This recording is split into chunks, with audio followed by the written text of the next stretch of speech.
Good morning mga idol at good morning din sa ating mga followers and friends doon sa ating mga kapadi na mahilig din ang drawing. Good morning at mahilig sa art sa totoong buhay naman talaga mga artist tayo mga idol. At ibang paraan nga lang kung bakit tayo naging artist. Meron dyan naglililok ng kung ano-ano, pinta. Meron naman magaling sa kahit anong art. Pero itong form ng art natin mga idol, sa animation tayo, medyo nagpa-practice tayo sa pag-a-animate or manggastan, parang comics lang yan.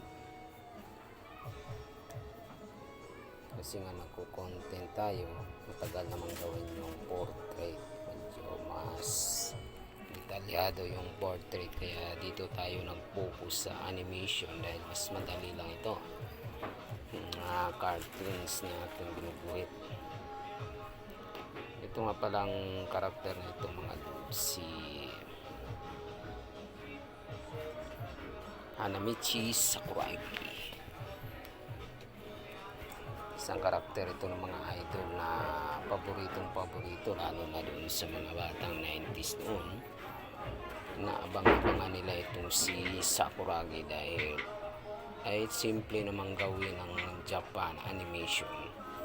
Gumaganda kasi yan kasi may mga thrill silang ginagawa na napapaganda nila yung mga simpleng parang ganyan, mga art, mga simpleng palabas, pero dahil nga gumagamit sila ng mga exaggerated na mga action, mga salita, gumaganda yung result ng kanilang ginagawang palabas.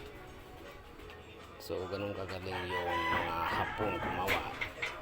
Kasi pag titingnan mo itong karakter na ito, parang simple lang siya, ang basketball.